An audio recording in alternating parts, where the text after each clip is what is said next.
boys and girls. I'm going to read Because of Winn Dixie, and my Nicholas is right here. I don't know if you can see him. Nick, say hi. Say hi. Okay, so we haven't read in a while, and I apologize for that, but we were on chapter 10. So Opal is meeting friends finally in her new town in Florida, of Naomi, Florida, right? And she Winn Dixie runs ahead of her while she's riding her bike, and those boys were riding behind her. Remember the Dunlap brothers? And Winn Dixie runs into somebody's property, and the boys were like, "Oh no, she's a witch, the lady that lives there." And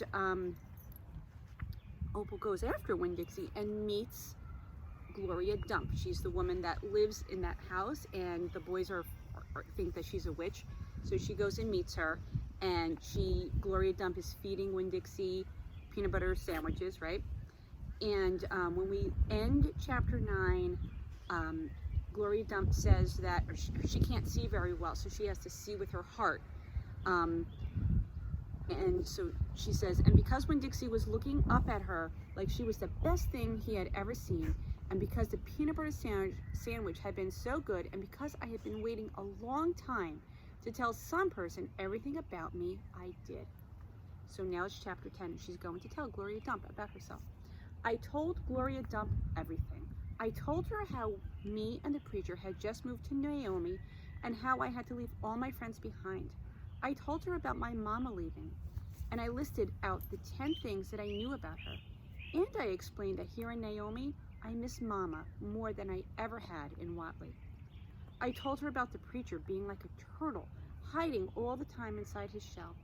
I told her about finding Winn Dixie in the produce department, and how, because of him, I became friends with Miss Franny Block, and I got a job working for a man named Otis at Gertrude's Pets, and I got invited to Sweetie Pie Thomas's birthday party. I even told Gloria Dump how Dunlap and Stevie Dewberry called her a witch, but I told her they were stupid, mean, bald-headed boys, and I didn't believe them. Not for long, anyhow. And the whole time I was talking, Gloria Dump was listening. She was nodding her head and smiling and frowning and saying, and is that right? I could feel her listening with all her heart, and it felt good.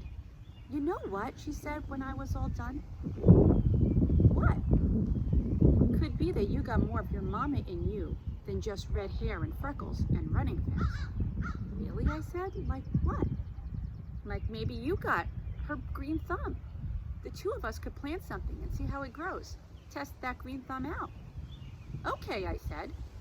What Gloria Dump picked for me to grow was a tree. Or she said it was a tree. To me, it looked more like a plant. She had me dig a hole for it and put it in the ground and pat the dirt around it tight, like it was a baby and I was tucking it into bed. What kind of tree is it? I asked Gloria Dump. It's a wait and see tree, she said. What's that mean? It means you got to wait for it to grow up before you know what it is. Can I come back and see it tomorrow? I asked. Child, she said, as long as this is my garden, you're welcome in it. But that tree ain't gonna change much by tomorrow. But I want to see you too, I said. Said Gloria Dump. I'm not going anywhere. I'll be right here. I woke Winn Dixie up then. He had peanut butter in his whiskers, and he kept yawning and stretching. He licked Gloria Dump's hand before we left, and I thanked her. That night, when the preacher was tucking me into bed, I told him how I got a job at Gertrude's Pets, and I told him about making friends with Miss Franny Block and getting invited to Sweetie Pie Thomas's birthday party. And I told him about meeting Gloria Dump. Winn Dixie lay on the floor waiting for the preacher to leave so he could hop up on the bed like he always did. When I was done talking, the preacher kissed me goodnight, and then he leaned way over and gave Winn Dixie a kiss too, right on top of his head. You can go ahead and get up there now, he said to Winn Dixie. Winn Dixie looked at the preacher. He didn't smile at him, but he opened his mouth wide like he was laughing, like the preacher had just told him the funniest joke in the whole world. And this is what amazed me the most. The preacher laughed back. Winn Dixie hopped up onto the bed, and the preacher got up and turned out the light. I leaned over and kissed Winn Dixie too, right on the nose, but he didn't notice. He was already asleep and snoring. Okay, I'm going to go ahead and read chapter 11. That night, there was a real bad thunderstorm. But what woke me up wasn't the thunder and lightning. It was Winn-Dixie whining and butting his head against my bedroom door. "Winn-Dixie," I said, "is that you? What are you doing?" He didn't pay any attention to me. He just kept beating his head against the door and whining and whimpering. And when I got out of bed and went over and put my hand on his head, he was shaking and trembling so hard that it scared me. I knelt down and wrapped my arms around him, but he didn't turn and look at me or smile or sneeze or wag his tail or do any normal kind of Winn-Dixie thing. He just kept beating his head against the door and crying and shaking. "You want the door open?" I asked. "Huh? Is that what you want?" I stood up and opened the door, and Winn-Dixie flew through it like something big and ugly and mean was chasing him. "Winn-Dixie," I hissed, "come back here." I didn't want him going and waking up the preacher, but it was too late.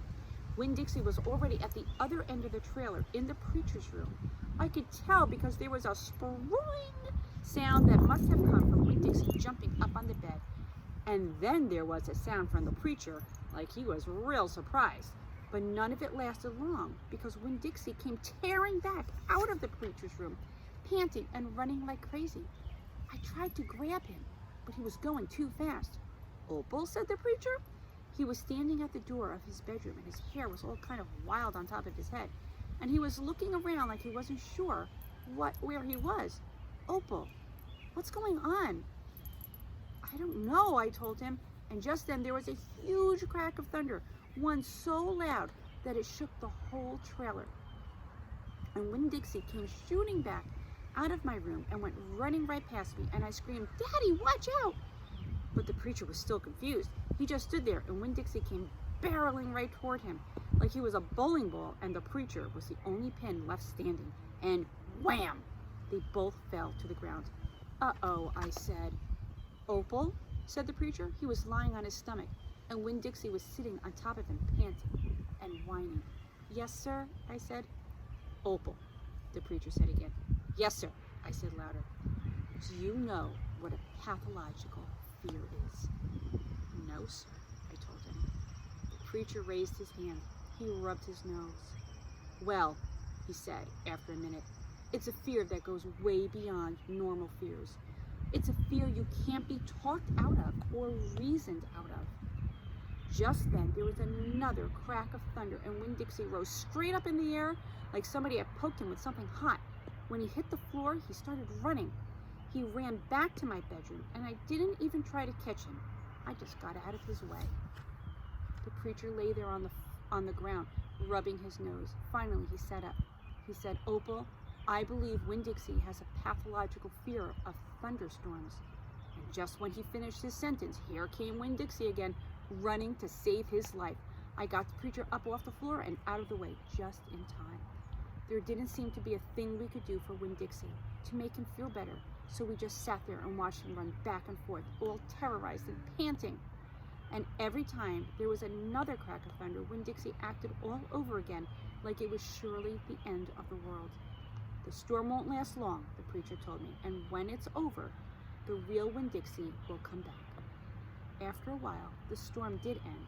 The rain stopped, and there wasn't any more lightning, and finally, the last rumble of thunder went away, and Winn-Dixie quit running back and forth and came over to where me and the preacher were sitting and cocked his head like he was saying, "What in the world are you two doing out of bed in the middle of the night?"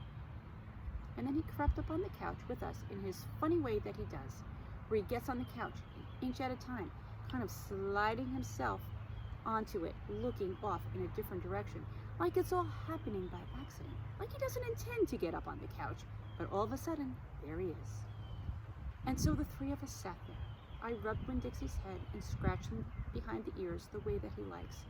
And the preacher said, "There are an awful lot of thunderstorms in Florida in the summertime." "Yes, sir," I said. I was afraid that maybe he would say we couldn't keep a dog who went crazy with a pathological fear every time there was a crack of thunder.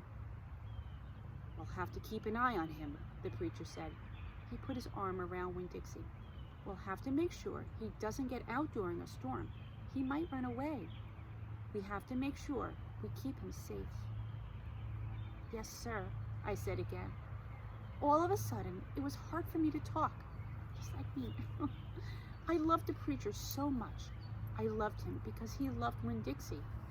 I loved him because he was going to forgive Winn-Dixie for being afraid. But most of all, I loved him for putting his arm around Winn-Dixie like that, like he was already trying to keep him safe. Okay, so that was chapters 10 and 11. We will read chapter 12 on Monday. Let's see. Hey, Nicholas. Nicholas, come here. Come say hi. This is what I imagine Winn-Dixie looks like. Come here. Sneeze. Oh, he just sneezed. Like Winn-Dixie does. Can you please look up here and say hello? Look. Good boy. Good boy. All right, bye, boys and girls. See you on Monday. Say, Nicholas, say goodbye.